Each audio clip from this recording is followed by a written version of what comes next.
or really one key thing that we can pick up from last session.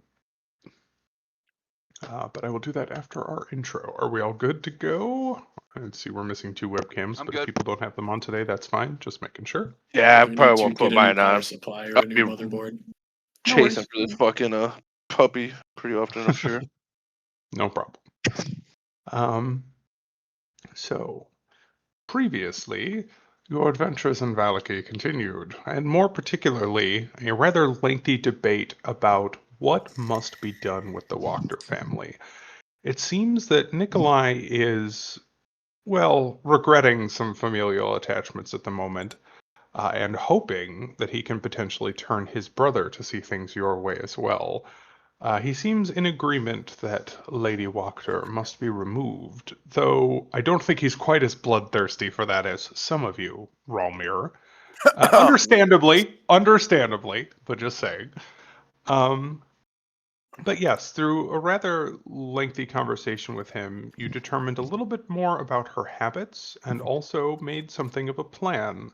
Sooner or later, there will be another meeting, and Ralmir will be in attendance, which will give you a better idea of what exactly you'd be walking into were you to stage a raid on such cultish activities.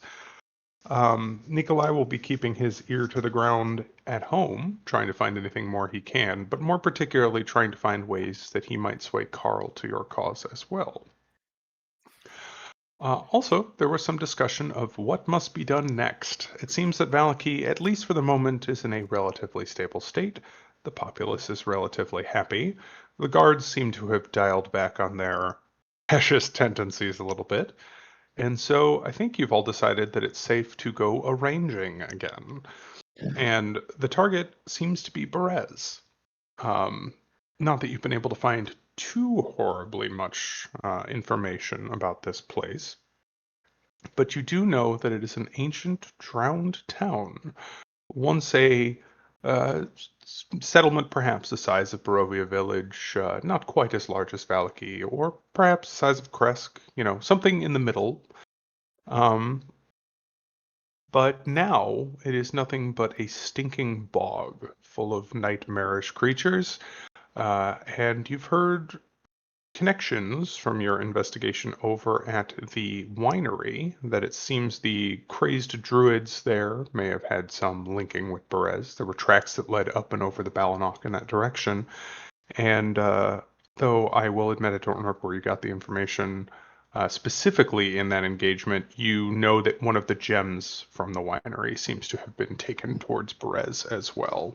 Not to mention that handy-dandy tarot card that hints there may be something in the muck and bog for you all to find. Of course, all of this is skipping over the terrible ancient crone you've heard haunts the place, Baba Lysaga. But yes, Babadook? it seems yes, the Babadook. In the end, I just couldn't get spooked by the Babadook. Yes, so there was some discussion about maybe taking a boat.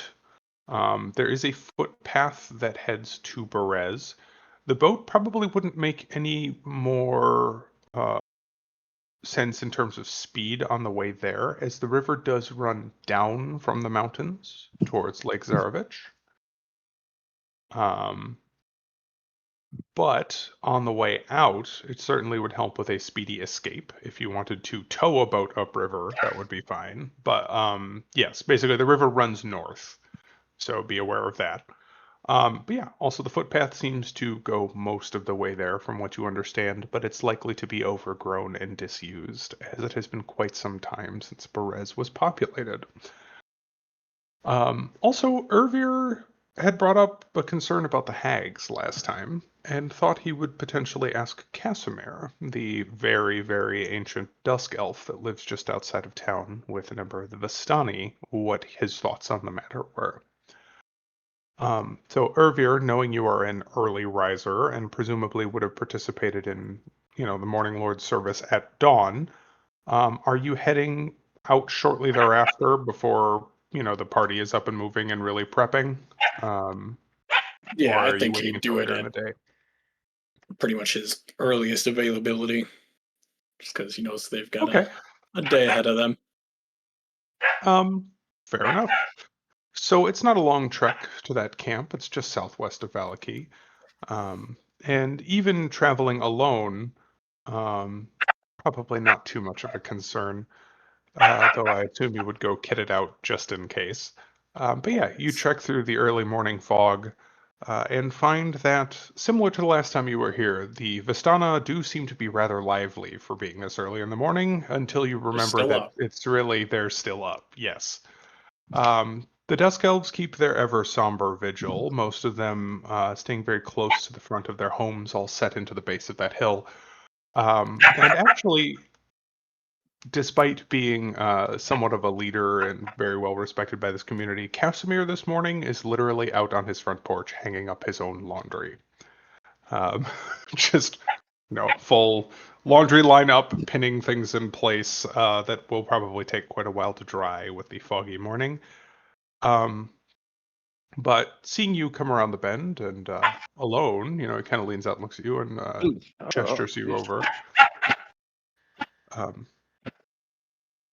I hope it is not something too dreadful to bring you to me this early in the morning, but it is good to see you again, Ervir. What may I do for you?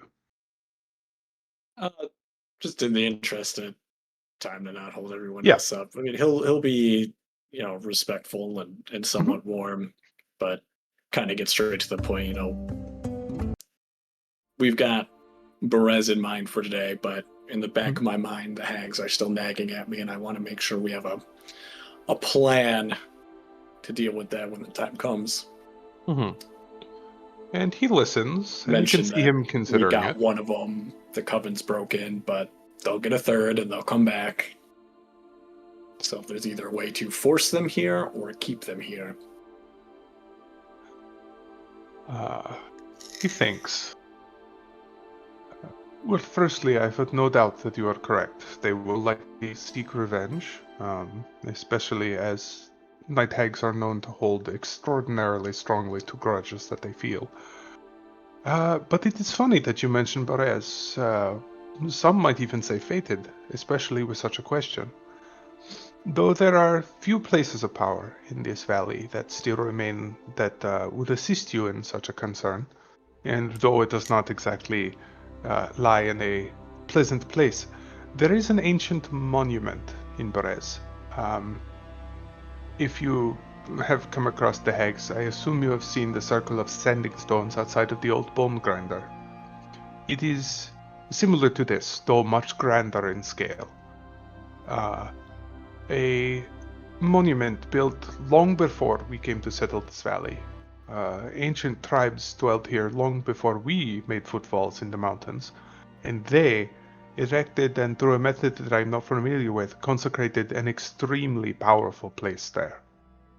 Uh, a place of nature more than, well, gods, I suppose one would say. But yet it is a place that cannot be scryed upon and cannot be entered by those who are not of this plane. As for a more mobile situation or solution, he thinks, and he goes over what you kind of had already talked out. Magic Circle is an option, Hallow is an option.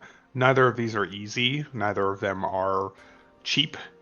Um, but he thinks that perhaps through a few owed favors, he likely could assist in getting some of the material components you would need to do that more than once. Um, but he will do some research, though it's not his specialty. He knows a little bit about planar magic, and he will see what he can come up with that might be able to bind or banish them. Yeah, I think that's like we know we have options for safety. It is really about how do we take care of this for good.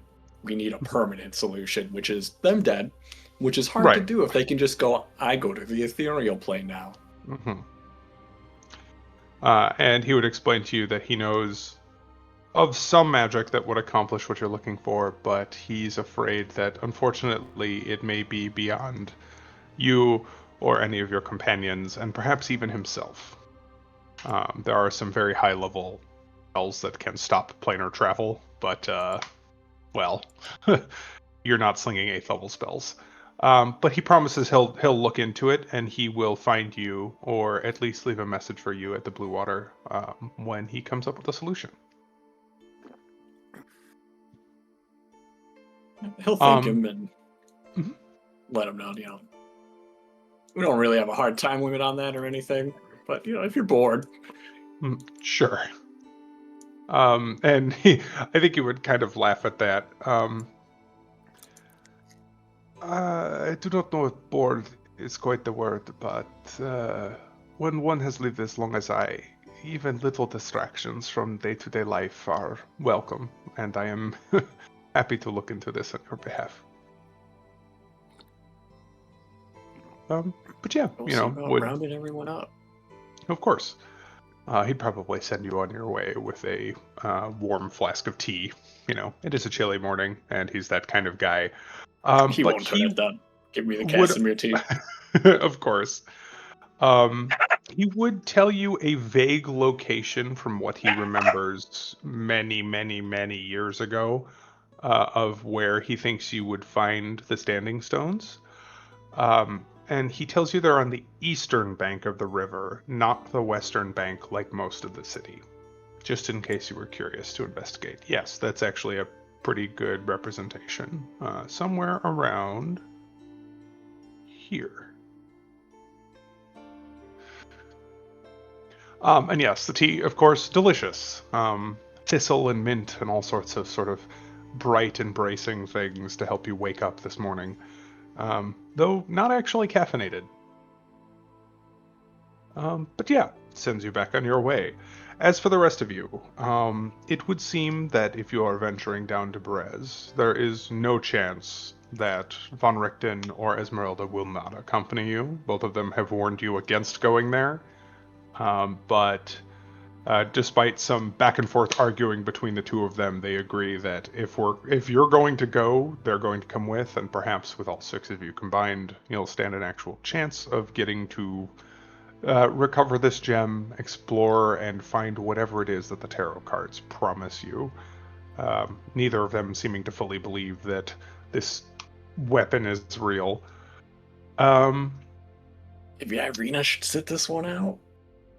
I was just about to say, she would offer to come with, but it is up to you. She is looking much healthier than she has been. Like one would say, no longer that sort of ashen color. I shouldn't say pale, because she has kind of a darker skin tone.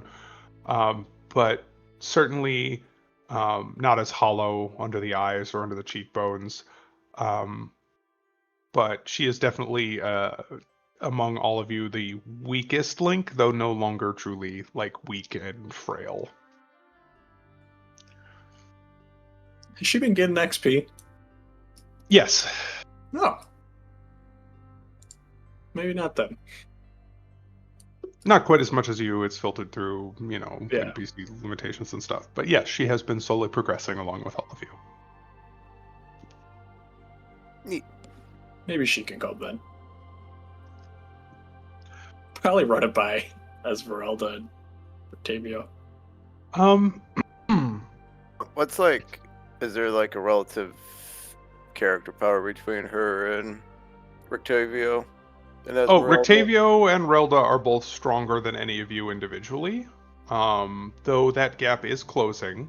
And Irina is, one could say, about 2 levels back from you guys. Though she's not quite as strong as a player character. She's an NPC. But in terms of HP and stuff, that's about where she falls. That's not that bad. Yeah. I think Relda is Come on, go lay down. Maybe higher. Go lay down.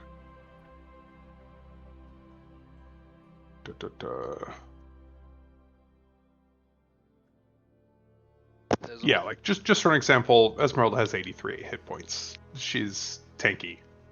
Yeah. There are things called side despite kicks. being a caster. Yeah. Well, they're both NPCs, but suffice to say, Von Richten at the very least, if you cast legend lore about him, the spell will not say, that's not a legend. He's He's old, but in his heyday, he was one hell of an adventurer, and Esmeralda is his apprentice. He's got So. some rep. Yes.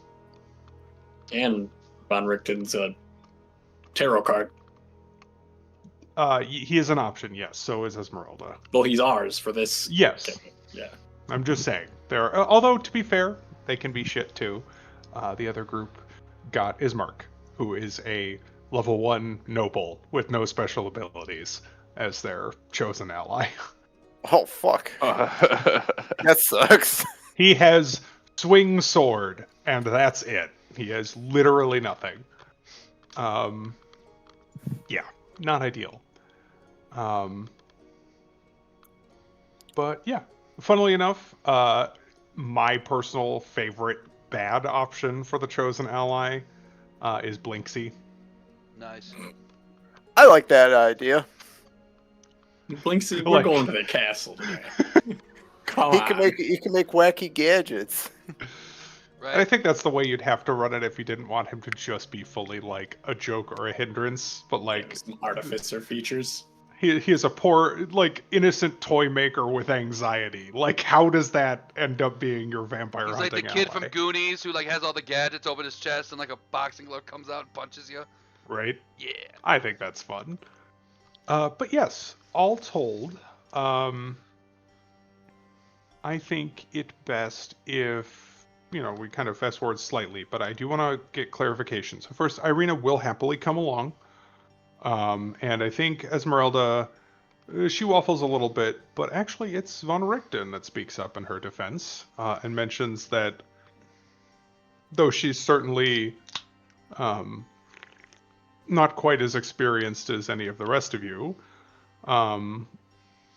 she's proven herself brave and resilient and has certainly fought in worse situations of being mismatched. And it's probably not too wise to leave her too far from all of you unless you drop her at the tower first anyway.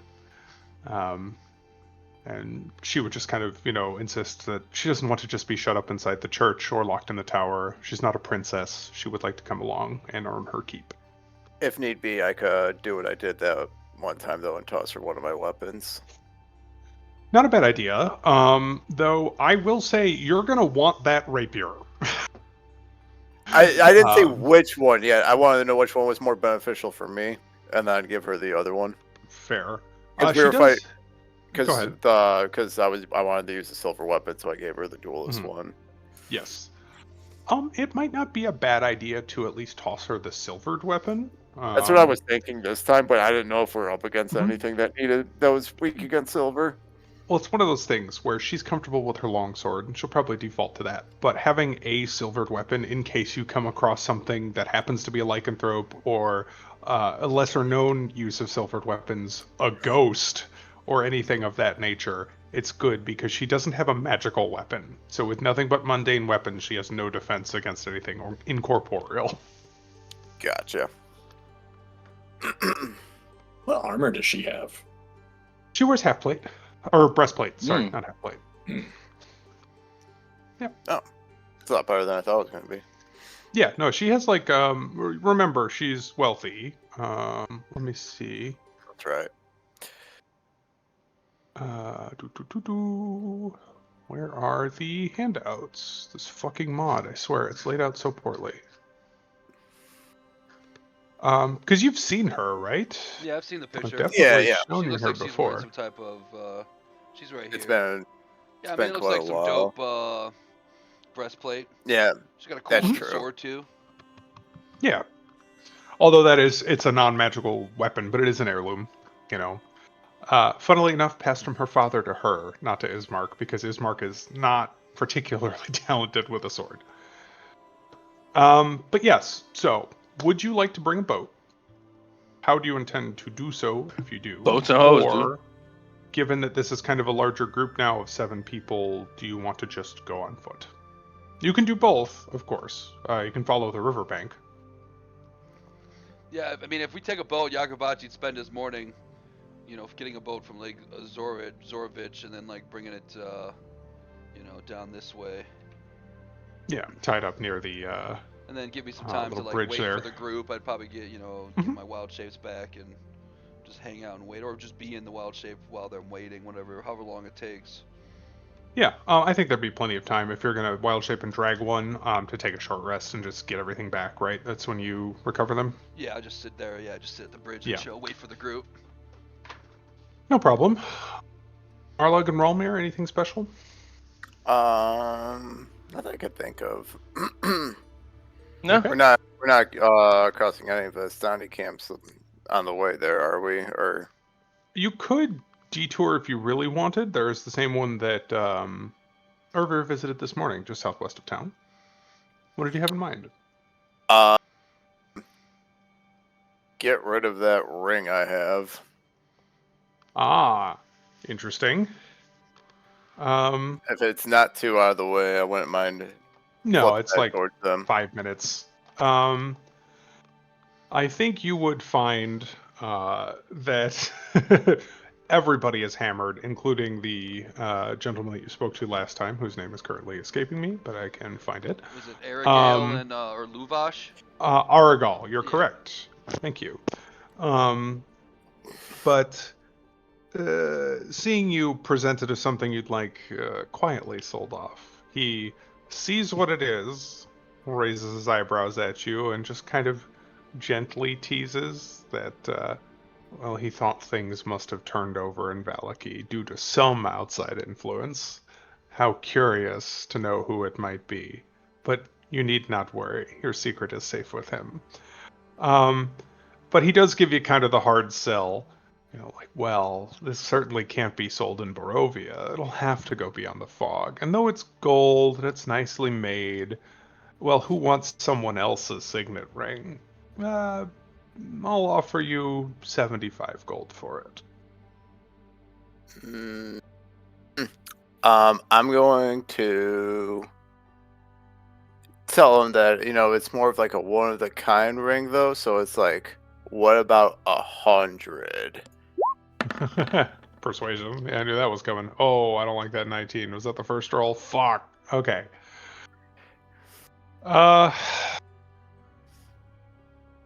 He kind of sways a little bit as he stares at you drunkenly. Fine. You did him a favor in the past, and sure, I guess I can call it one of a kind when I try to sell it instead of somebody else's pilfered loot. 100 gold. And he tosses you a bag. And takes the ring. Also, I just don't want to have that ring on me, so I kind of just wanted to get rid of it. I understand. Yeah, but you just made some bulky bucks, bro. I'm about to say. Man out here coming up.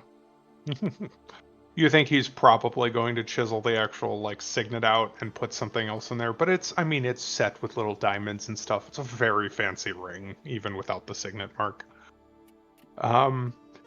But yeah, 100 gold wealthier. You and Narlug join Ayakobachi and Irvir at the bridge, as well as Ismark, Irina, and not Irina and Ismark, Irina, Von Richten, and Esmeralda taking up the rear. Or if you'll let them know about the sending circle location for maybe a forward base. Interestingly, Esmeralda, this is interesting. I found this location in my forays to scout near the village, though I never understood it to have such effects. To be fair, I did not try to examine it too closely, but I believe I might know what he is speaking of, unless there is a second circle of ancient standing stones outside the village. We should take a closer look when we are there, though. And Von Richten kind of, raises an eyebrow at her. Not like you to be sloppy. And she kind of shrugs. In my defense, I was being chased by several terrible things at the time. And he just rolls his eyes. But, there's kind of a good-natured ribbing between the two of them. It's more with a grin than it is with a grimace. But yes, you would all begin your trek southward. I think the wise way to do this, instead of cramming 6 people into a rowboat, is probably for some people to travel down the riverbank, unless you have some other method of, um, I guess, resizing people, but that's only for 10 minutes at a time. No, 1 minute at a time, right? For enlarge 1 reduce. minute at a time. So impossible from a spell slot perspective. But certainly a boat would make for an emergency escape for all of you that would be faster than walking. I just think rather than, um, trying to use it to get there because you are towing against the current, it's probably easier to have some people walk. So I guess I'd like to know who's riding and who is walking along the riverbank. Herford probably volunteer to walk. And Yeah, Dust mentioned that he's a decent lookout. Fair. I'm gonna go with Irvir. Okay. And I'll go stay the boat. He can cast from there. Fair. And for similar reasons, I think Von Richten actually is going to walk on the shore, but asks that Esmeralda help keep an eye on Irina as she rides along. So yes, you make your way south. It is a fairly misty morning, and the mist doesn't really let up. It's not too tough to keep pace, as those of you on the riverbank, and here it's, not exactly dry packed earth, but it's not muddy or anything. Easy enough to keep an eye shot from the bank to the actual river itself. But Akabashi, if you turn into you said a toad, you think, to tow this thing? Giant toad? A giant toad. Big rope clasped in your mouth. Easy enough to pull the boat, but because the current is fighting against you, it kind of cuts your speed by, maybe 10, 15 feet per round, which means that the people on the bank are making about equivalent time, even though you can take a slightly straighter path. But you know that means it'll speed you up even more going the other direction as well. But there's not a lot that bothers you. I will point out, however, there are a few creaks and croaks from seemingly now wild frogs along the riverbank, given that you've returned those to the ecosystem. Oh yeah. But other than that, a relatively quiet morning. After not horribly long, actually, perhaps an hour trudging along the path, you reach, actually even further south than that, the bend where up on the mountains ahead from this side of the range, you can clearly see Argynvostholt through the morning mist. No obvious visions or visibility of any of the spirits that haunt that place staring down at you like the last time you saw those walls. But still, the old manor cuts a rather imposing figure up in the fog. It is around this time, however, that on the riverbanks, things begin to become a little bit less fun. Goes from being relatively stable earth to being very, very muddy. And as the trail hugs the river for several miles, the dirt and grass soon turn to marsh as the trail dissolves into spongy earth pockmarked with strands of tall reeds and pools of stagnant water.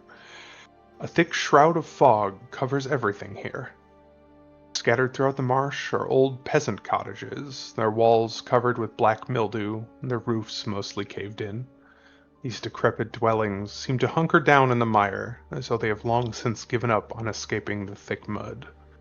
Everywhere you look, black clouds of flies dart about, hungry for blood. The fog here, though deep and thick on the western bank, is much thinner on the far side of the river, where, as you look, a light flashes amid a dark ring of standing stones. Interestingly, it seems that you're being drawn, in vision at least, to that direction.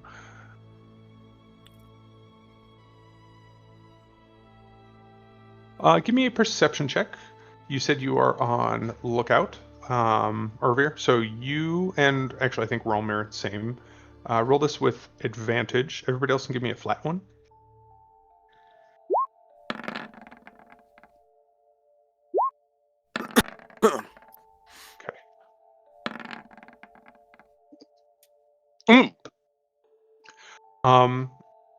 Everybody spots it, so no need to like rouse anybody. Although I think you would see that Irina did not seem to notice immediately. Narlug, I think, just being slightly over 20, you would make out that it is not just like a disembodied light. You can see just the ever so slight detail kind of cast in the background. You think you see a figure holding the lantern. And Ervir, though you don't spot the rest of the person, I think your brain would probably go to marsh, random blinking light, will-o-wisp. And I think what you would see is that the way that this thing flickers strikes you more as like, I don't know what they call Morse code, though I know there is an equivalent in Faerun. This is somebody waving something in front of a light source, not a will-o-wisp trying to lure you into the fog. And yeah, I think Relda would probably reach down and give like a little tug on the rope so that you see it for sure, Ayakobachi, enough to like pull up and decide. But do you think we go and investigate, or Is it inside the circle? Just at the edge, like somebody maybe peeking out from behind one of the now waving. Now that you've stared at it for a minute, you think a hand in front of a lantern. How far are we? About 100-ish feet across the river. You would probably not want to swim. This is no raging rapids, but you can see, like, looking down into it, it's clear. This is mountain runoff, and though there is some silt, it doesn't look like it's ever more than about 10 feet deep. It's about 100 feet across. I could always, obviously I couldn't say this, but I could make trips. I could drop off a group. True. Come back over, come back, Let me on the boat and get me 40 feet closer. Yeah. You're gonna jump 60? Well, no, Eyes of the Grave. I see. Feet. I'll get over there and I'll see Ervir kind of, I could just polymorph everybody into ducks or some shit. Just blow fucking both my level 4 fucking slots. Do it. Right. Ervir, you are the way now they a can duck. swim. I wasn't even picking that out. That's funny. Yeah, I'm gonna go and just bring them over here. Okay. So Ervir, you hop on, which I think we'll leave for now. Ralmir and Von Richten kind of keeping an eye. He's watching the woods off to the west. And yeah, Ervir, Ayakobachi toes you a little bit closer, and you open your inner set of eyelids, looking for anything that should not still be here. You do not sense anything within the circle. And by that, I mean in like that second sight, it is just blank. Casimir did say it cannot be scryed upon, and it is immune to divination, but seemingly everything but normal sight is just completely blocked within the circle. Though perhaps you would still detect something if it were there. What you do see, interestingly, are a few, not even like whole creatures, but what you would almost call as like wisps of ghosts mixed in with the fog. Some great tragedy took place here. As you know, the city was drowned, and though the spirits are so ancient and so detached from that original tragedy, they haven't fully stuck around. You have a feeling if you were here 100 years ago, this would have been Ghost Central. This was the tits for ghosts.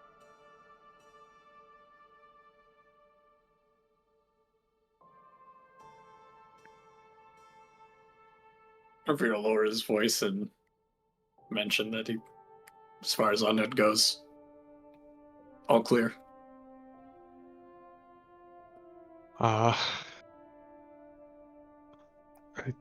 Perhaps it is worth at least investigating. I think there's very little that could be a threat to all of us. At least not something that would seemingly want our attention in such an open way.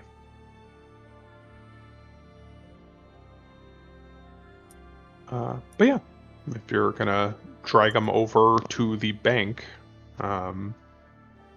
I think Reldo would be out first, just like hopped out of the boat when it's still 8 feet away from shore, like sword drawn in midair. But nothing jumps on her immediately. And as the rest of you disembark and Ayakobachi goes back for Rolmir and Von Richten, I think there would be a quiet voice that calls out from within the stones, which are set back perhaps 40 or 50 feet from the bank. No, actually, I guess it's more like 80 feet. And just, there's no need to be too quiet, but shouting is probably not advised. Please, I think we should probably talk. And you can make out that it's a female voice. But nothing really more visible about her other than she leans like her whole upper body out and gestures. Dressed like a peasant, but with like a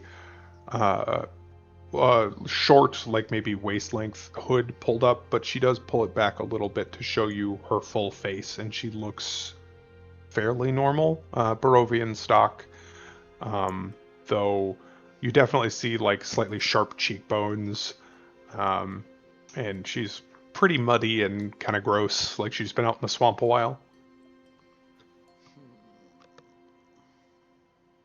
But yeah, after another minute or so, Ayakobachi comes back with the rest of the group.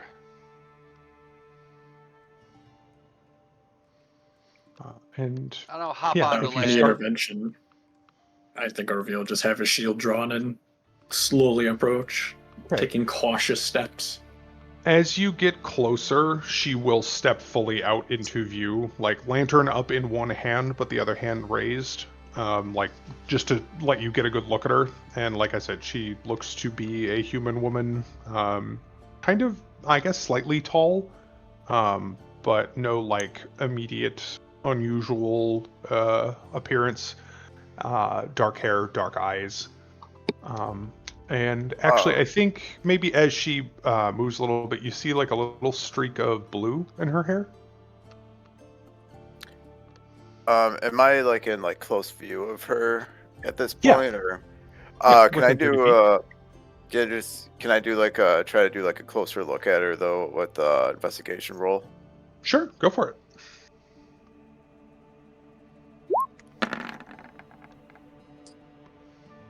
Okay. Do you have advantage for any reason? Nope, looks like a person. Looks like a person. I think what you might catch, even with a 10, is that she does seem to be dressed and equipped for, well, like you guys are when you go out. She has a proper pack, and like you can see 2 water canteens on her hip. She doesn't seem to have any weapons other than a dagger on her waist. But yeah, just seems relatively normal. Actually, go ahead and roll me just a straight intelligence check, Rolmir. You're always investigating and putting stuff together.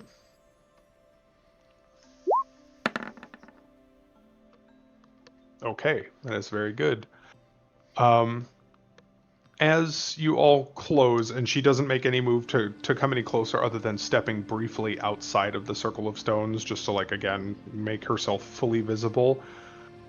There's something in the way that she moves, Rolmir, and, like, it's slightly, when I say jerky, that could, like, call, zombie jerkiness to mind. That's not what I mean. Like, twitchy and on edge. And as she kind of glances around, taking all of you, and you notice it's almost like, you would say bird-like, and the int check is that streak of blue.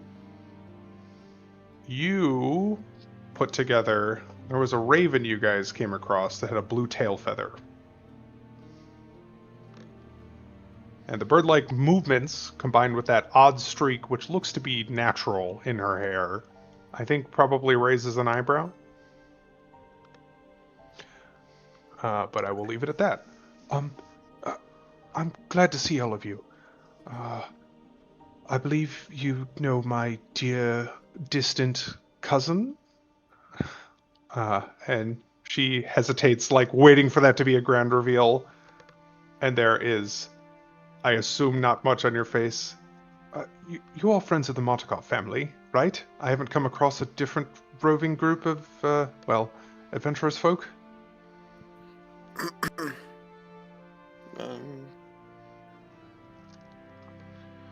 Real sigh and relax his posture a bit. It's like, eh. Probably not. Ah. So there's no other group. It certainly would be an odd coincidence. And for clarification, Danica and I are distant cousins. It's complicated to explain, but several generations back is the closest you'll find us actually related. Well, I do a bit of work for her on the side, even though the Vinshaw family is not quite as well regarded as the Montakovs these days. Muriel, she says, extending a hand to shake. Reveal, shake her hand. And that is Give her- Muriel Vinshaw, spelled like that. Her grip is real strong, but she doesn't like intentionally try to crush your hand or anything. Just I feel very like she got iron name dropped grip. at some point before too. I believe Muriel was mentioned at the winery. Oh, that would make sense. Even Jem was here. I'm gonna like just whisper something to Lakabachi though, and I was like, were you able to like communicate with birds before, right? Rivet. Yeah. Okay. Except for that one crow, which didn't seem to speak crow. Not really a crow. I'm a broom. So, as these introductions go fine, Yeah. she gestures for y'all to join her within the circle. It's safer in here. I know it doesn't look like much, but and she gestures around. Here's the description test for hers. Sorry. A dozen moss-covered menhirs form a near-perfect circle in the spongy earth. These weathered stones range in height from 15 to 18 feet. A couple of them seem to lean inward, as if to share some great secret with their inscrutable neighbors. Yeah, so this is an open area. It's not really mapped anywhere. Berez is weird, and also the grid squares are 150 feet by 150 feet, so the map is useless for anything other than showing you vague stuff. Once you've explored a little more, I'll give you a picture, but for now I don't want to spoil too much. But as you step into the circle, a couple interesting things I think would occur. Give me just 1 second while I find this in my notes. Aha, here we are. So yes, the circle is 100 feet across. All the stones are spaced at regular intervals, but you notice that 4 of them are located at due north, west, south, and east, and those ones are taller than the others. As you step into the circle, Akabachi, you in particular, not Ervir, feel that this place was once powerfully blessed by some god of nature. Even though that was centuries ago, there's still like a little bit of a hum in the earth here. The mycelium of the forest seems louder and more vibrant here. And though there's not like a ton of plants or anything, there's still like a very powerful, verdant, life-giving energy in this spot to you. And you can tell for sure instinctively that this place is hidden from anybody who is not standing in it in a magical sense. Like, you cannot see inside of here with any sort of magical sight. Scrying, detect magic, Ervir's Eyes of the Grave, that sort of thing. So this place, for certain, is safe from divination. And you just, like, know that instinctively. Yeah, if Frogglebotty's eyes get real big, he'll be like, Ribbit. Oh, I forgot. Frog. Oh, and actually, you are currently wild-shaped, which means that the less likely to occur thing happens here as well. You feel suddenly far more sturdy than normal. And to save any of the questioning of how exactly it works, I'll just tell you the blurb. A druid that uses the wild shape or is using the wild shape feature that enters the circle, you gain the maximum number of hit points available for the new form. You'll see Frogobachi just get like really buff like a battle toad. He's like takes out his sword. Swells up. He's got stun glasses down all of a sudden. Yes. So Danica let me know that you would all be coming, and though I rarely leave my post here, I thought it would be important to pass on to you what I know. How do I even begin? I assume you're here to deal with, or at least scout around the home of our dear ancient hag, Baba Lysaga. And I think it probably best to explain a little bit about her and what happened here, because I have a feeling you won't find many living residents. But also, it's important that there are a few things you do not do.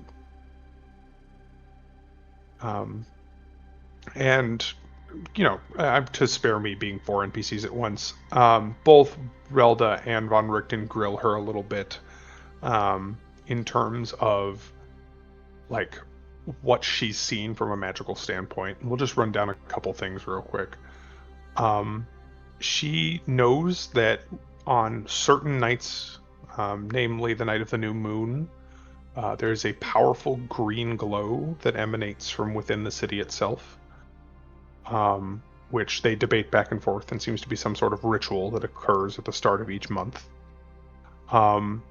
There's talk of ghostly voices and ghostly presences that roam around the city.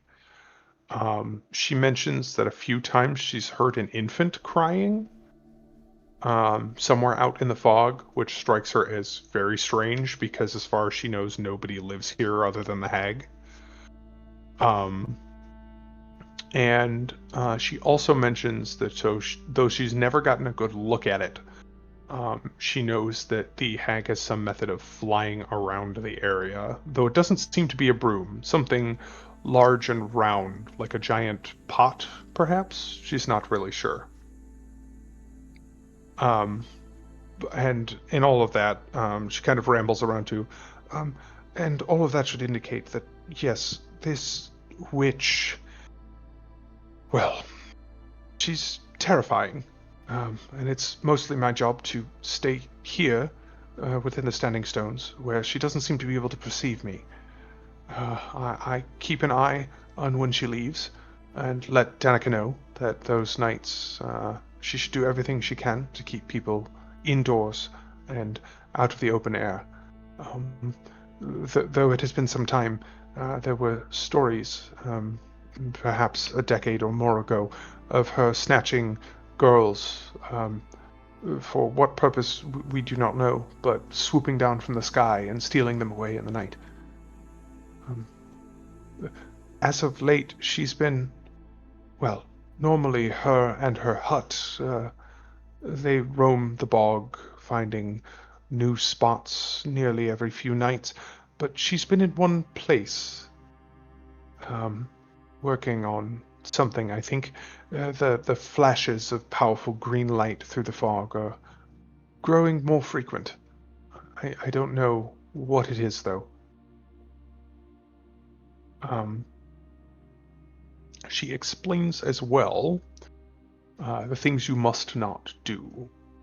As she said, doing your best to be quiet is wise, but importantly, be aware that there are certain things that are not what they seem. You've already met the scarecrows, or at least one of them, but she explains to you that as far as she knows, all of them found within the city are not typical mundane scarecrow. They are some sort of terrible creature that she has created. And Muriel sadly kind of bows her head and mentions, unfortunately, she seems to have some sort of vendetta against our family. And one of the things that keeps them animated his crow feathers. If you do come across any of them, and it is safe to do so once she has been dispatched, hopefully, I would be very grateful if you could burn them. I fear that, well, the feathers may be keeping their souls behind to power for to power the damned things. But though they don't seem to be aggressive unless you were to touch them or to make any sort of outright hostile movement, you will see several places there are collections of skulls driven in to the ground on stakes. Those, if you get too close, well, they chatter an alarm and they ripple out across the city. I once saw one of the mountain men make the mistake of drawing the attention of one of these pylons, and, well, all of the scarecrows, and then the witch herself, descended upon him in very short order. Some sort of magical system of wards or alarms. Be careful when you see them.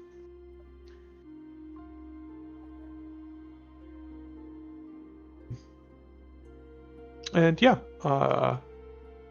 I guess she kind of knows she's been rambling and just kind of stops and looks at all of you to see if you have any like direct questions or anything. But you can see Von Richten kind of thinking as well. Just to be clear, did you say crow feathers need to be burned? The scarecrows themselves, they're stuffed with the feathers.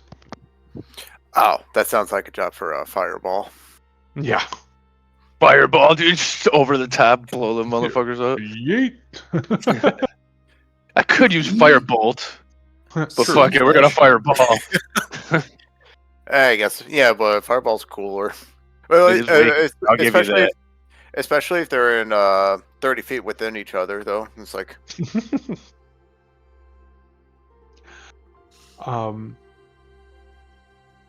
Let's see. I think Von Richten would ask. No, Irina would ask. We encountered the Martikovs at the Wizard of Wines, and they were beset by some nearly feral, and she kind of glances at the frog, druids, though not of a sort that could be reasoned with. We saw tracks that indicated several of them might have come this way, but you said nothing lives in Berez anymore. And Muriel kind of nods. She has some sort of dealing with that circle of druids, but it is transactional at best. She cares very little for men of any sort, and only tolerates women in the smallest of doses. They leave things for her on the outskirts of the city, and she leaves things for them in return, but they are no more welcome than any outsider. Did we see flashing green lights at Yester Hill? You saw the glow of the gem flashing green as they were conducting their ritual. And that blasted out light in like a 100-foot radius. And then you said... Irvio mentioned that as a possible connection. And then you said, like, night hags are created, right? Yes. By eating a baby. Pretty much. Oh, okay. I didn't know if they were like... Eat pies, anybody? Yeah, it's all kinds of fucked up, but they swallow an infant whole. That would explain the crying awesome. baby. That would explain... I'm gonna ask her, though, when did she hear the crying baby? She thinks... It's been a few times. Scattered, perhaps over the last month or so. Oh, that baby's gone. Once or twice a week. Where are they getting all these babies? The strange thing is, it's not... More sounds like a hungry child than one in any sort of pain or anything, if that makes any sense. A babe crying for its mother, not fear or injury.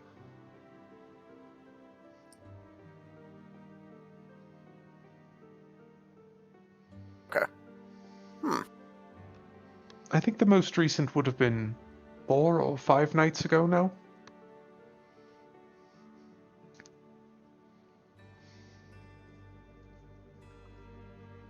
So this doesn't have any like connection to the heck we killed, does it? Or Would seem like probably not. You assume Okay. that process takes some time, and also you guys dealt with the hags more than 10 days ago. okay. I can't remember how long ago. Yeah, it's was- been like 10 or 12 days, maybe even a little bit longer than that. Yeah, we plowed through some days there. Yeah, for Leading the up to the- festival. Yeah. Mhm. Yeah. Yeah.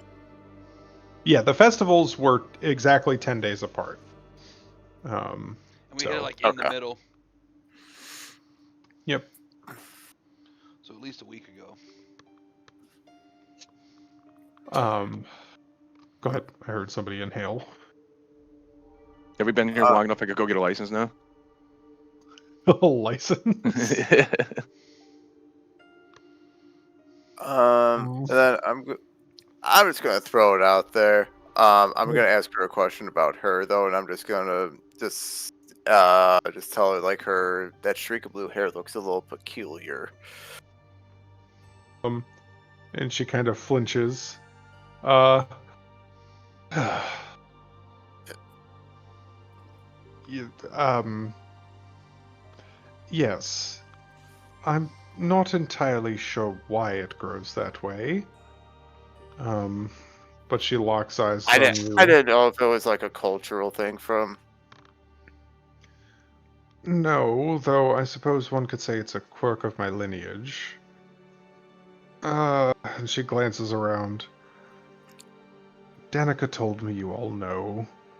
No. Okay. And she shakes her head, and she will actually shift, but she does not shift fully into Raven form. She will shift into her hybrid form. It is not a pretty process. This is no like magical, fantasy, just like clean turning into a bird. The beak like bursts through her face, and her fingers elongate into wing feathers.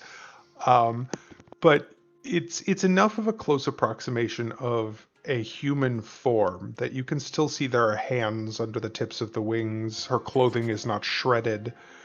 But as the feathers grow over her and the tail kind of pokes out of the top of, the back of her pants, she turns around and she shows you that one tail feather is that same brilliant blue.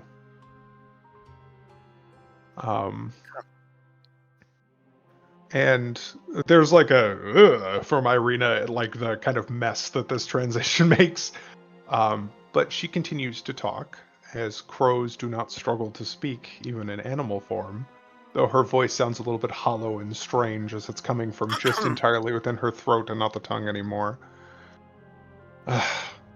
I'm afraid that for whatever reason, I've never been able to maintain the usual fully black plumage of a proper raven. And she kind of sags her shoulders a little bit. I told Danica I probably shouldn't be the one to watch for you all once we heard word that you had made your way into Brovia. Outsiders always have keen eyes. And you can see her little black kind of crow eyes now roll, even though there's no real pupil or sclera to lock onto. Though, I suppose we're not done meeting at terrible places inhabited by hags. It's probably not wise if I come with all of you directly to deal with Babala Saga, but I will follow closely behind.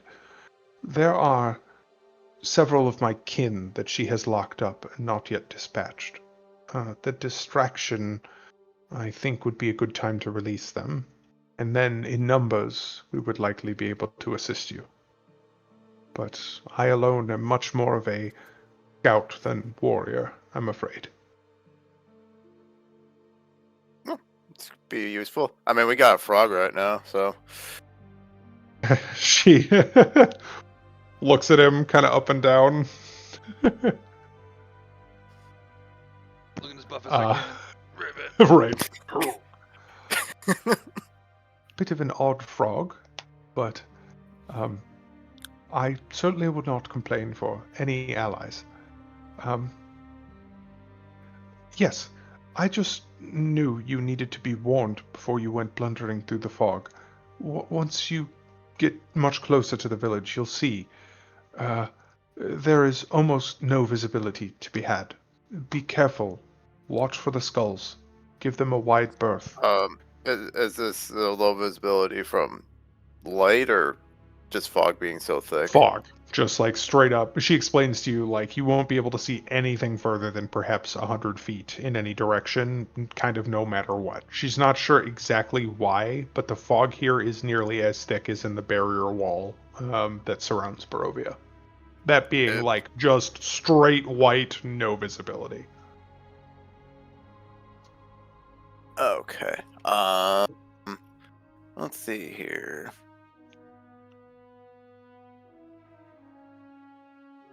How many do I have? I have 5. That was like, just in case, like, we don't get lost, though. I have some pythons I could put down. Just for markings. Oh, to help you mark. Yeah. Somebody in their adventuring kit, I don't know who has what kits you start with, somebody has chalk as well. Not me. I would have known that. Yeah. I would guess probably Ervir.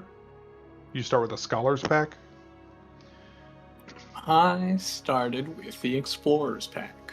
Well, that I think also includes chalk, but I'm not 100% certain. I got a bag of sand. I can make it trail sand. True. Oh, you do have a bag of a whole bunch of ball bearings too. Yeah, Little that's it. shiny metal balls would be Just very little easy to ball here track and there. back. Mm-hmm. Just But keep in I mind didn't. the trackability goes 2 ways. Yes, it does. Yeah, because I didn't want to do. I don't. Yeah, dude. Just leave a something meat like pie every like 100 feet or so. That is an option.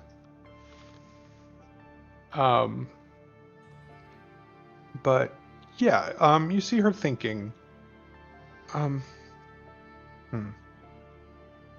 Well, I can't offer anything other than very vague directions, but directly across from where we are on the opposite bank, you will find most of the empty dwellings of the common folk. If you head slightly further southwest, you'll find the mansion that used to dominate the town. The Ulrich family were the burgomasters here in years long since past. I've only ever poked around very briefly there, but perhaps if you have any questions as to what might have happened here and what the witch may be taking from the dwellings that remain, that's likely a good place to start. As for where to find the witch herself, well, as I said, her hut does move around. The only place she ever seems to never go is the churchyard, on the far western edge of town. Is that still like considered desecrated ground, or? If it were desecrated, I Or- would think. Consecrated. Hallowed. Yes. Yeah. I got my words mixed up. It would seem that is likely. Otherwise, I do not know why she would hesitate to stray there. Oh, damn it, this is a bad format. I have a sanitized map for you guys because even the spoiler-free map is full of spoilers, but Of course it I is. will. Having her give you a vague indication. That is the approximate layout. You guys are across the river directly east of U1. And it would seem that 1 appears to be, what she's talking about, both on the east and northwest side of town, just kind of the cottages. You can see the manor to the southwest and then the church straight to the west. And then she points out that U3 is the last place she saw the hut.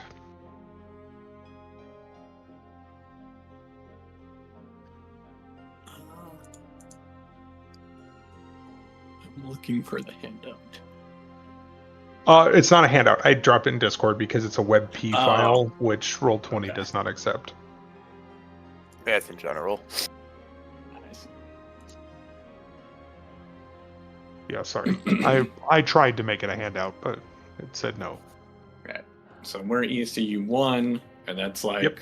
common housing. U3 Yes. is like a square. It would have probably been the town square. That's where she last saw her hut. Although, full disclosure, it does, as she said, move around, so you may or may not encounter it there. And you Or said is the church? U4 is the churchyard and what remains of the church, and U2 is what remains of the manor.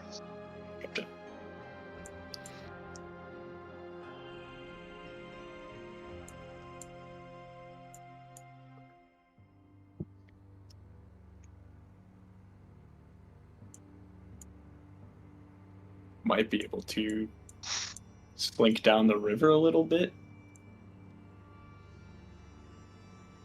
to that second island underneath U2. Maybe make our way up to the church where we know it should be maybe relatively Yeah. safe. Yeah, Not a bad idea. like behind the manor. Yeah, scout from there. The only downside of that being like our escape route is directly through bad times, assuming it's still there. So we'd still have to take a kind of roundabout escape route again. But we could be schmoovin' with Totobachi and the current. True, yeah. If you can get to the boat, your move speed upstream you'd think would be like 60 feet of basic movement, meaning 120 feet if you're really hustling. And that's without a expeditious retreat or anything cast upon him. Or a haste, for that matter. Can you imagine? Toad so fast it's kicking up a wake. That'd be fucking awesome. Speed Toad. His feet grow the size of just like scuba dive flippers. Right. Enlarge, but just the feet.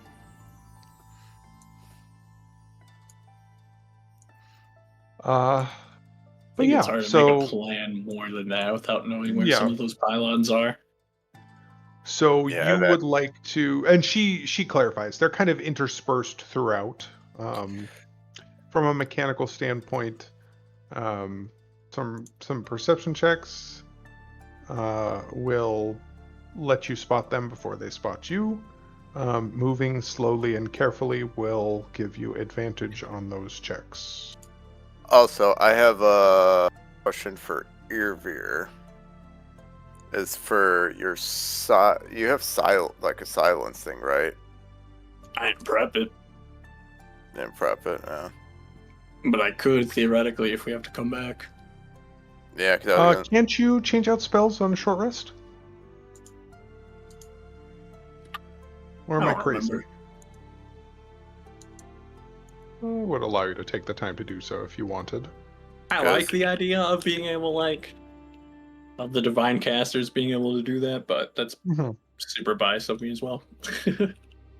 No, I think you would. So, if I'm remembering correctly, you can change up to a number of spell levels equal to your character level. You cannot completely reconfigure, but like, if you wanted to change like a third level and a bunch of first levels, you absolutely could, but you cannot rewrite your whole spell list. It says you can change your list of prepared spells when you finish a long rest. Preparing a new list of cleric spells requires time spent in prayer and meditation, at least 1 minute per spell level for each spell on your list. Oh, there you go. So again, and I guess a short rest is 60 minutes, so you probably could. Although I guess that's part of the same paragraph. I would allow it if you would like. It still takes you a while to do. It's not something you can do in combat or in an unsafe place. Right. So, like, because it's like a bubble, right? Yes. It is It is a sphere. a 20-foot radius sphere. Same size as Fireball. Big as hell. So from the sphere point, 20 feet in either direction. I don't know if it would help with the pylons or not. But it seems like... Is it absolute silence? No sound can be created from within or pass through. Yep. And as you're kind of, I assume, debating this, I think Relda would say it entirely depends on whether or not the method that they use to alert the others is magical or if it's truly just sound. Nah. We are dealing with hags.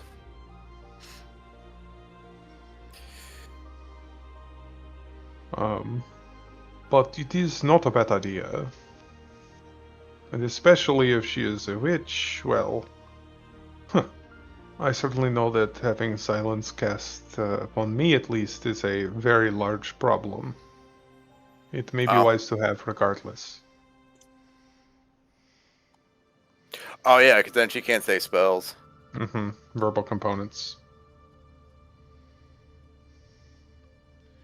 I'm sure that's what, like...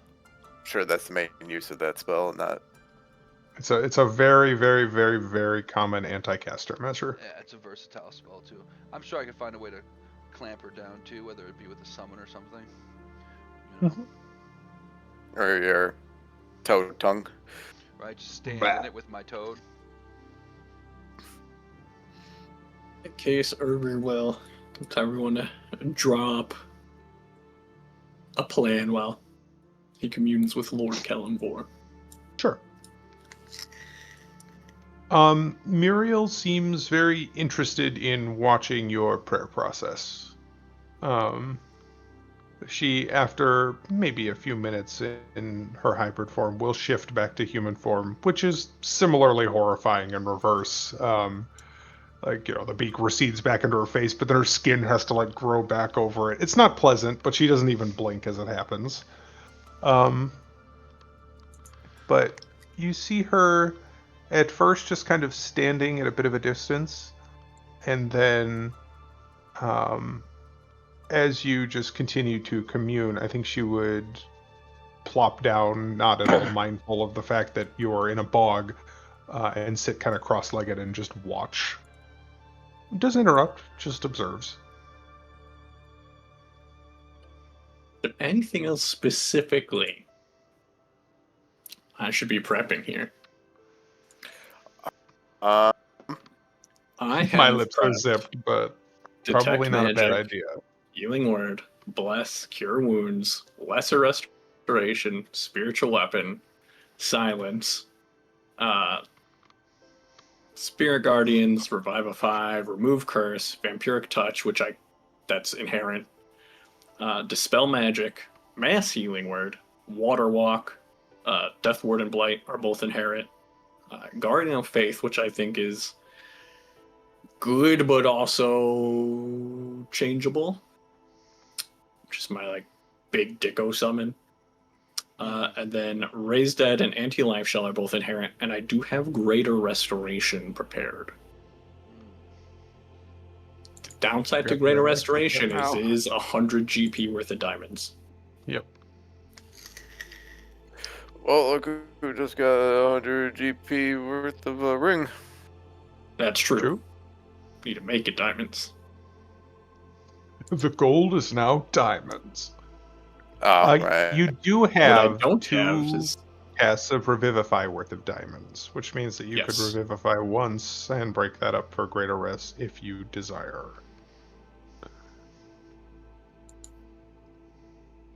Oh, they all sound pretty. What I don't have is detect poison, disease, detect evil and good, banishment, freedom of movement, stone shape, sending. I think those are some of the flex spells that could be useful. What does banishment do?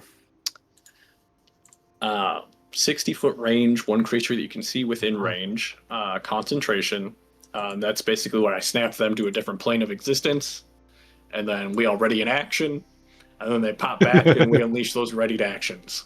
But it does, it can be saved. It's a charisma saving throw. Charisma. It's not a bad one. How charismatic is a hag? I don't know, but my spell save DC is 18. It's pretty good. Well, I was gonna say I got damn. fairy fire, so if anything's looking weird to us, and You, just to clear something up, you get the feeling that the word hag here is lowercase h.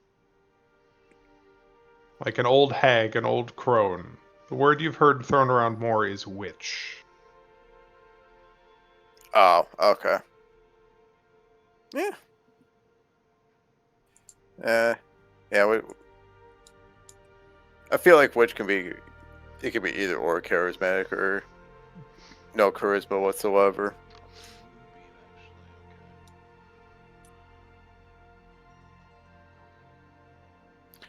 I mean, all of what you have though seems pretty good. So I just wanted to do the silence. Just seemed like a good idea. Not a bad idea. I also do not have hold person. I think Narlock has. I think it'll only be applicable against one person, as far as we know right now, in a sea of constructs. Right. All the monstrosities and crazy stuff. Also, a lot of this shit is all concentration, so I cannot use more than one of them at a time. Right. Yeah, I figured the silence was a concentration. So It is. So if I have Bless up, I'll have to drop it for that. But if I'm dropping Bless for that, it's probably really useful in that instance. It could be really, really game, fight shaping. bless I is think the only concentration. ones I'm... Yeah. Yes. Wow. Which is why I, kind of flit around frontlining and not. Because, I do have Warcaster to give me advantage on that concentration check, but at the same time, I don't want to just be taking hits for no reason to Right. drop that on everybody. It is certainly better to have up than not. And my frog stays buffed Um, while inside this area. After I leave, right, it would go back to normal. No, it takes you up to maximum and stays that way until you leave the wild shape. Oh wow. This frog is. I got 66 frog hit points. You're a bulky I'm frog. a thick boy 66? frog.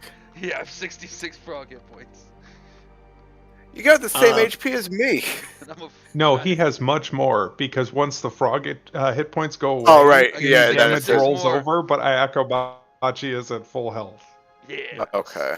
But What's the manor made out of? And the remains of the church?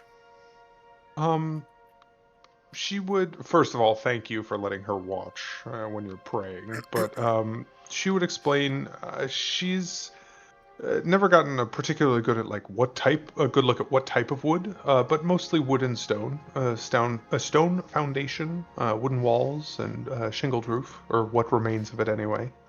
Okay, no stone shape. Got it. No stone shape.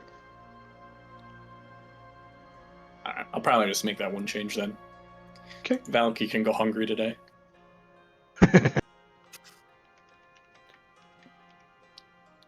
Well, Valky's in slightly less food danger at the moment anyway, given that what was being set aside for the stupid festival has been recouped as much as possible.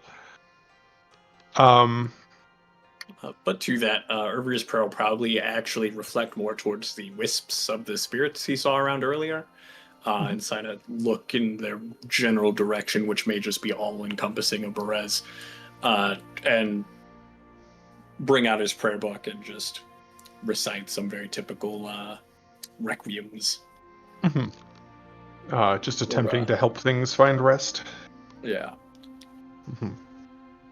I think you can feel as you pray, and I think probably actually assisted by the ghost of a saint that rides silently along with you.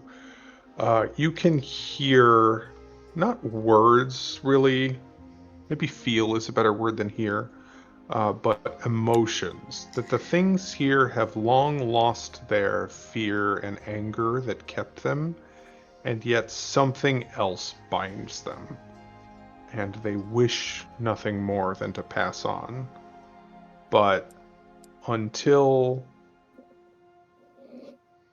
part of the whatever horror happened here is resolved, they stay bound. However, as you are praying, I think you sense a presence, and again, with the saint assisting you in kind of seeing these things too, a spirit, completely unbeknownst to her, flits close to Irina.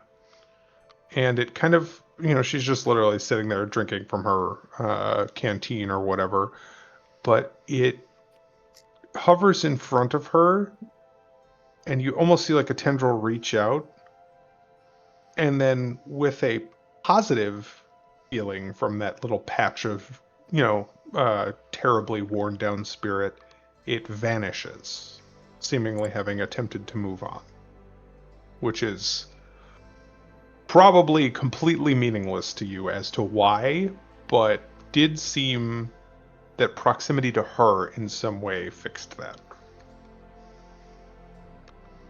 I mean, we can make some guesses if she looks an awful lot like Tatiana from however long ago. She does.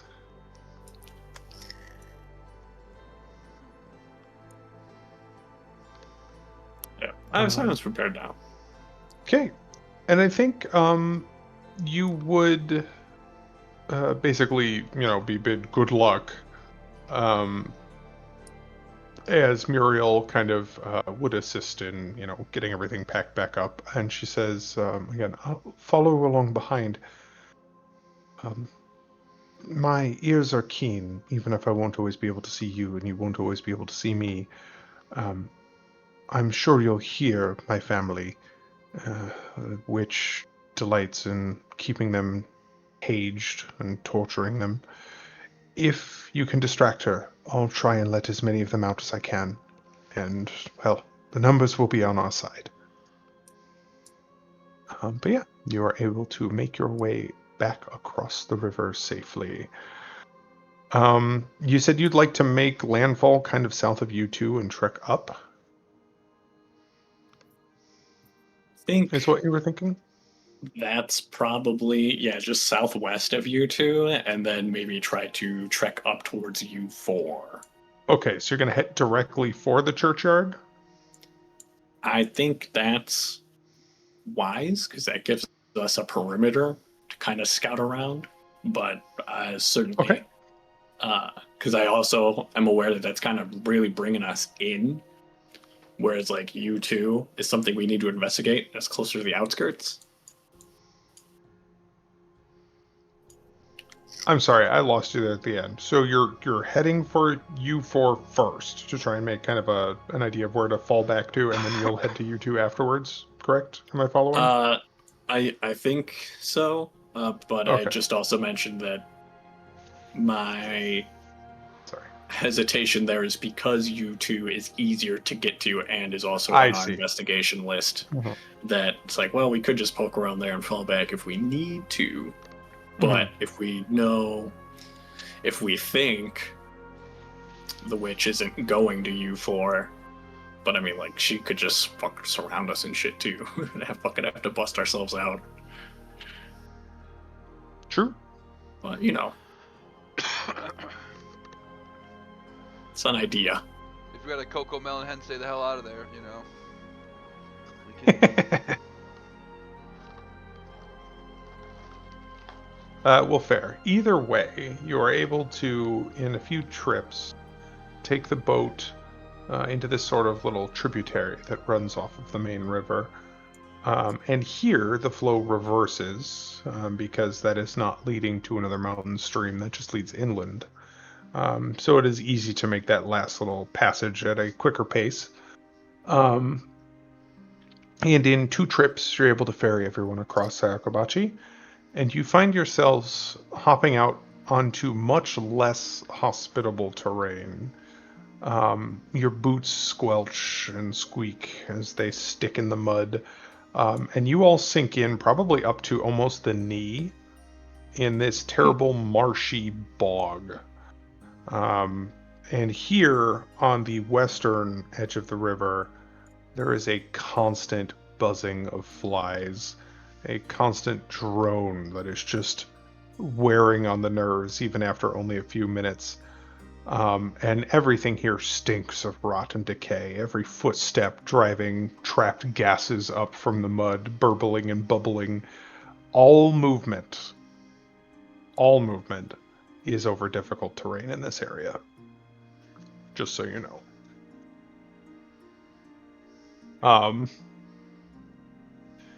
But yeah, so you find yourselves on the marshy riverbank, and just, I think, let's see, it's 150 feet from the shore. Those squares are 100 feet. I think you can just barely see the ruined remains of an outer wall.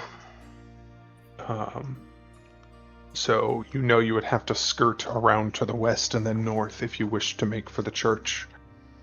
But it is going to be slow going.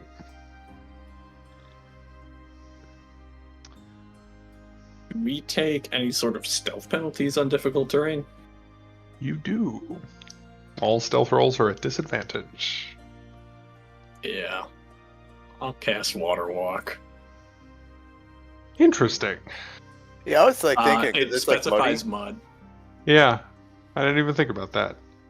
Okay, how many targets? Up to 10 willing creatures. Okay. Okay. Probably Easy. Duration so. of 1 hour. So with kind of a wet slurp, all of you are ejected from the mud and find yourselves standing on top of it as though it were normal solid ground.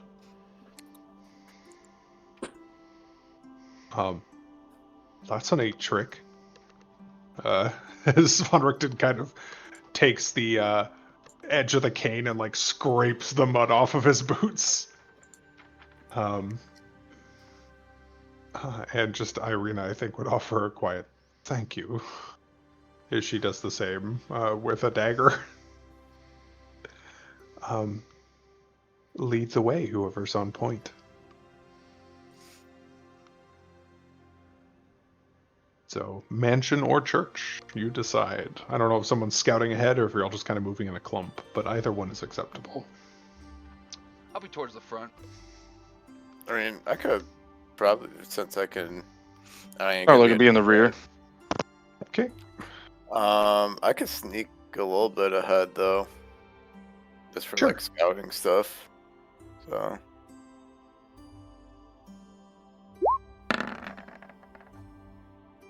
That's a very good stealth roll, my friend.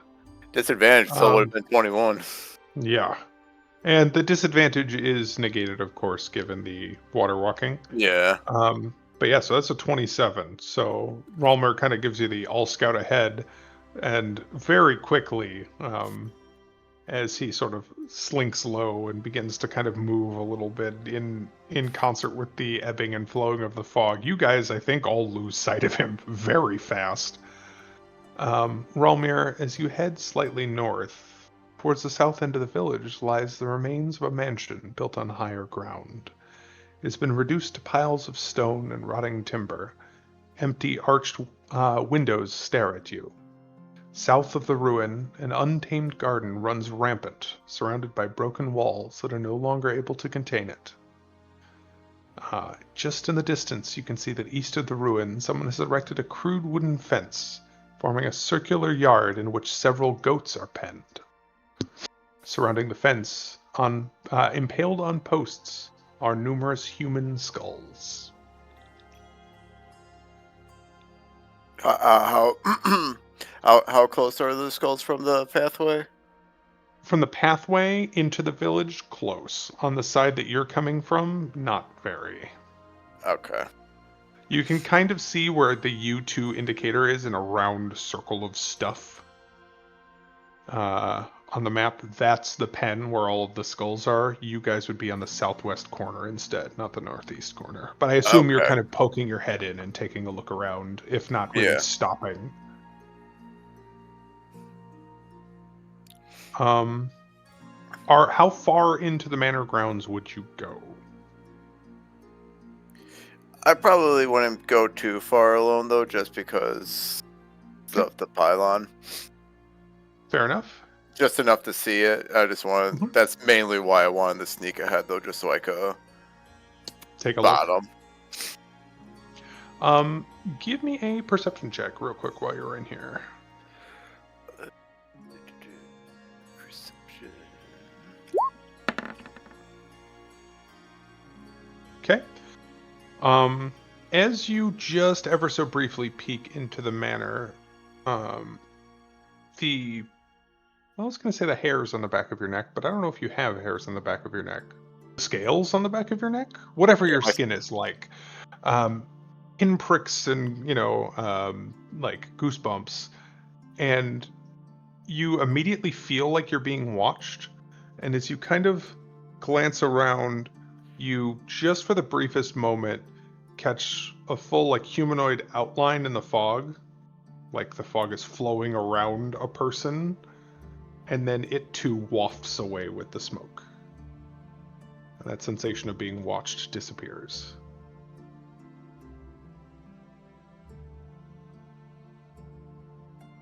I'm gonna head back to the group.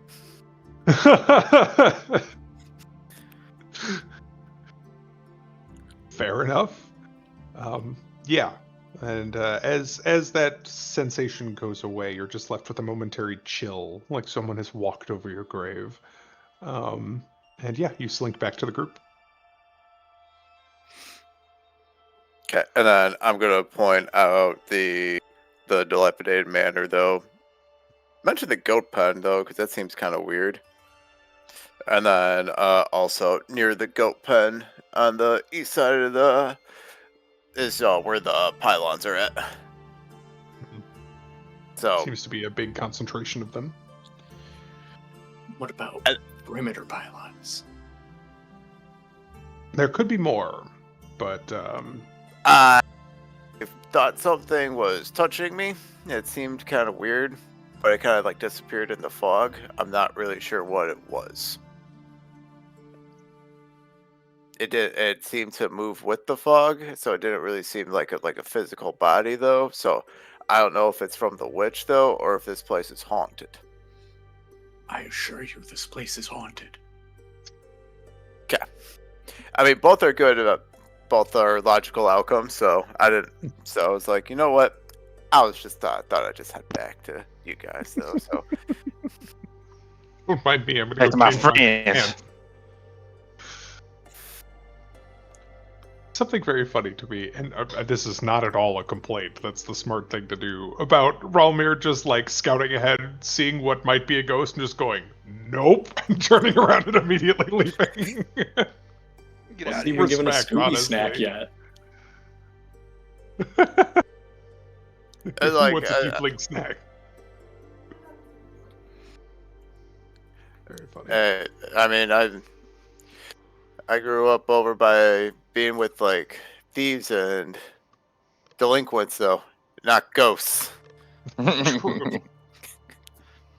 I mean, me too. Kind of to both of those things. Rivet.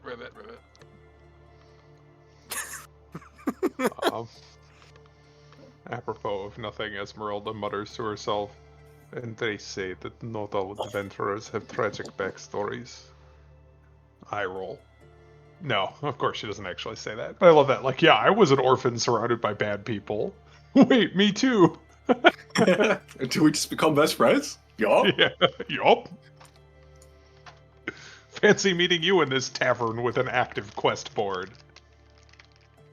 But yes, Turns out having no parents is a good way to not be home. Mm-hmm. It's also a good way for the DM not to use your parents in your backstory. That's right. If you have against parents, you. they will die. Uh-huh. Might as well kill them off yourself first. Exactly. But yes, as you move slightly towards the city, are you going to investigate that presence, or are you heading for the church first? Now that you know a little bit about what was in the manor, it seems a little bit more fully formed than what you were sensing earlier.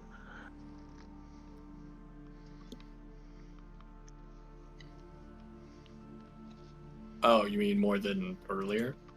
Yeah, but based on the description that Rolmer gives, like, it was a full figure in the fog, not like these things fully melded with it that are barely remnants of a spirit. That sounds to you more like a whole ass ghost, rather than just like a fragment. I don't think you would go poking around for it. I think there's sort of just an expectation that they're here. Mm-hmm. Understandable. Fair enough. So yeah, I guess I'm just wondering where to describe, because I don't want to guide you guys one way or the other. But I just need to know a destination. Yakubachi's down for whatever they want to do. I'm down for that mansion. I'm down for the church. We can maybe scope out the mansion and see if there's a place without a bunch of pillars, the skulls, or we just go to the church and check it out. Yeah, 'cause I don't know if we could like scope out the surrounding area of the church in there though, and we'll probably be safe. Right. I think that's Irvir's idea. Like, even if he knows if there's danger around, there's still a comforting feeling of going to the church. But knowing that she doesn't go there, it's like, okay, well, then maybe there's nothing there for her or a reason she can't. But either way, less likely just bump into her if we head there first. Right. Fair enough. So yeah, you follow along the wall then, heading north. Well, what remains of the wall that contained the manor grounds. Maybe even keeping a good distance from the wall, too, just because we're really keeping our eye out for those pylons. Yes, when I say follow, I mean like at 100-foot range, kind of at the edge of what you can see on the fog. It is so hard to tell where you are that without something to orient you, it's probably not a good idea to go wandering off just into the infinite white. So that's all I mean. I don't mean hugging it or anything, just like that is your point of navigation, so it's as far as you can see. But I think as you do trek by, you would spot another one of those pylons. But though there are like dimly glowing embers, it would seem, in the eye sockets, at that distance of about 100 feet, it does not seem to react to your presence in any way. Just simply wafting sparks occasionally out of the empty holes that, are where eyes used to be. And seemingly in no response to all of you, you do see that the skull occasionally, with a creak, as the wood that it is impaled on scrapes against bone, turns, and then turns back in a different direction, but does not seem to notice you. Okay. Question, since you mentioned like the flames in the eye sockets, since I have I can never pronounce Thaumaturgy. Thaumaturgy. Yeah. So that can cause you can snuff out candles and stuff. Correct. Yeah, you could, it doesn't say, it just says you cause flames to flicker, brighten, dim, or change color for 1 minute. Okay. Fair enough. What are you trying to do with it? Are you trying to cast magic on it in order to? I mean, this is like a potential brainstorming kind of thing, though. But yeah, like because if we could get the flames to dim and then potentially be able to get closer without it setting it off either. It's an interesting thought. Intelligence check to see if you can puzzle that out a little bit. I think Irvier would have reservations about a cantrip foiling an ancient evil.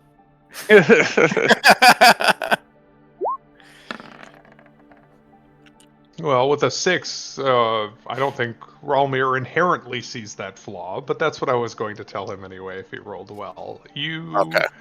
You're like, well, yeah, well, why not? You know, the flames seem to be what are working a set of eyes, and Irvir's like, whoa, hold on. That's a parlor trick, and whatever did this is serious business magic. Maybe worth trying in an absolute emergency, but I probably wouldn't suggest it as a first course of action. However, if you're thinking about how to defeat them, you do notice again, they look around. So if you're trying to sneak up on them, why would the skulls move and turn where they're looking if they had 360-degree vision? They can probably be snuck up upon from behind if you're careful. Careful's my middle name. Fireball. Well, we do, for the most part, have decent sneaking, except for Irvier. Yeah, you wouldn't be Well. able to go sneak. He clanks a little bit, but you could probably sneak up on one. Pop it over the head. Which head? There's dozens of them. Pop Well, them all. each post seems to have one, just a singular skull. Oh, I thought it was like a pile of skulls. Oh. Besides the fence post by the goats that I think Right. has 360 coverage. Mm-hmm. Which would tell you the goats are probably important to her somehow. Which isn't goats. I would, Right. One day, at one point when I'm not a frog, I will talk to those goats. Be like, hey, what do you know? I think a frog can speak goat, They just but you'd have Probably- to wonder whether or not the skulls would go off as a Yeah, giant right. frog came jumping out of the swamp. Right. But anyway, you pick your way loosely along the walls, staying out of what seems to be the effective range of these terrible animated skulls. And then eventually, through the fog, you see the empty shell of an old stone church, north of which is a cemetery of leaning gravestones enclosed by a disintegrating iron fence. Half of the cemetery seems to have sunk into the mire, only the barest hints of gravestones peeking above the muck.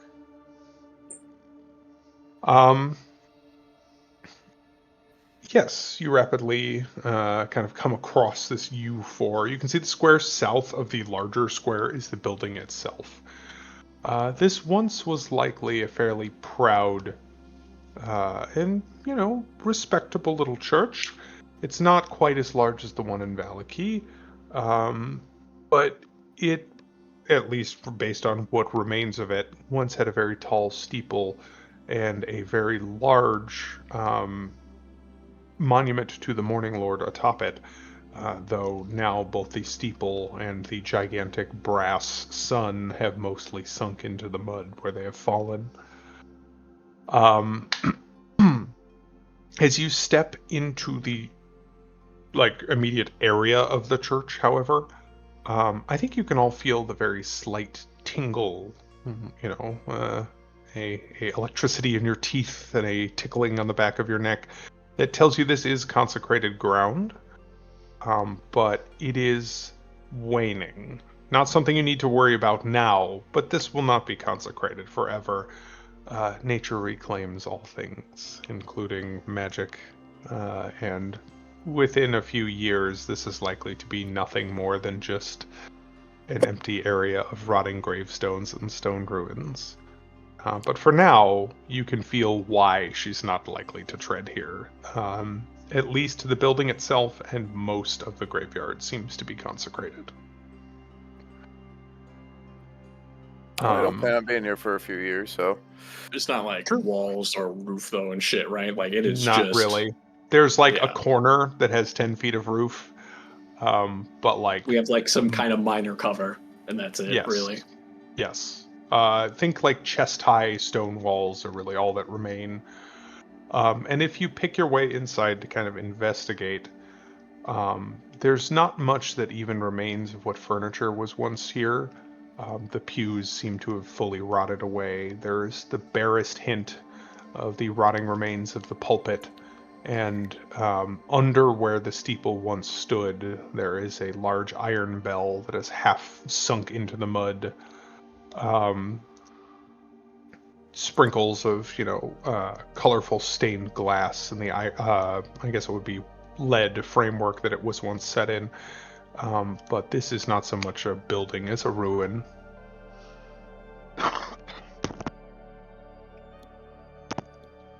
Is there a poor box laying around still? If there were, I think it would have long ago rotted. Okay. Get the I whole figured I'd series. ask. Get the whole series. I need a collection. When I realized how much bigger the graveyard was than the building, I was like, oh, what if Mhm. she doesn't come over here for a different reason? And this was a mistake. No, I think you know enough to not go wandering around to a spooky graveyard unless you can feel consecrated ground, but you get the feeling that at least most of it, sort of the three sides where the wall still stands, is still safe. I probably would not go digging around on the west side, though.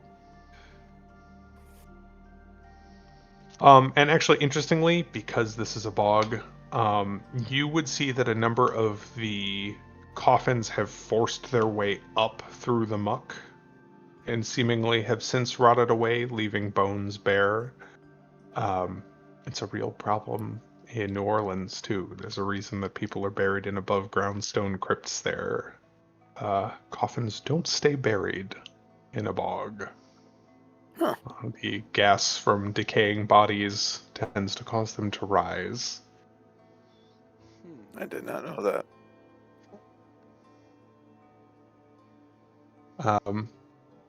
But yeah, there's a definite somber moment here as you kind of explore this churchyard.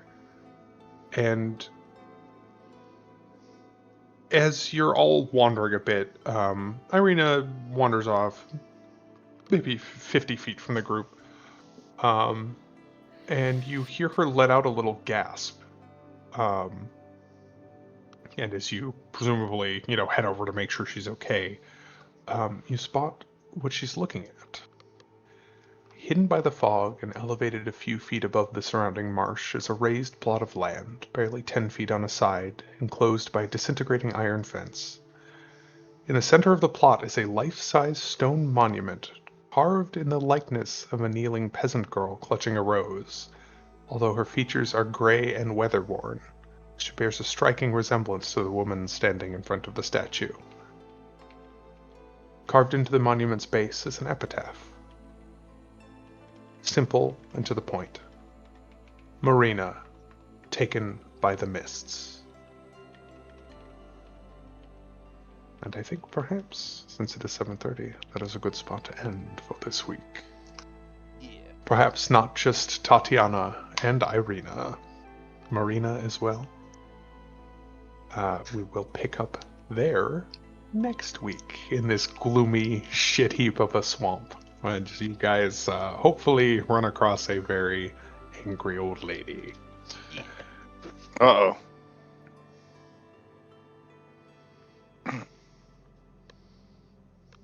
Yeah, I forgot to start the event again because I do that every time. That's a cool Start. little druid place. Right? And hopefully when you guys are in a little bit less of a hurry, you can take a deeper peek at it. It has, unsurprisingly, some connection to the other circle of standing stones that you guys have found. Strahd. Bog boys. Are we good for next week? Yeah, I don't think Should I be. got shit going on. Yeah. Yeah, as far as I know. Sick. 26th. All right.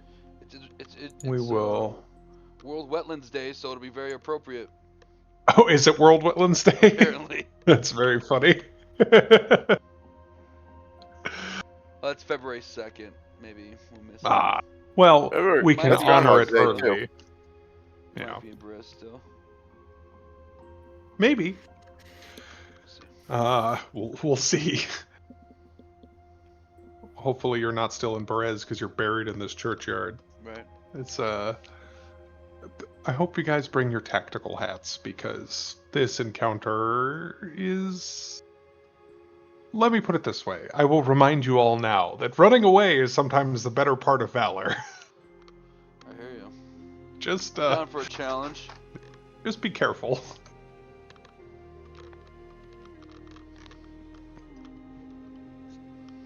I was doing some. Hey, I mean, that's exactly what I reading. did earlier. It's true. Yeah, Rolmir demonstrated excellently today.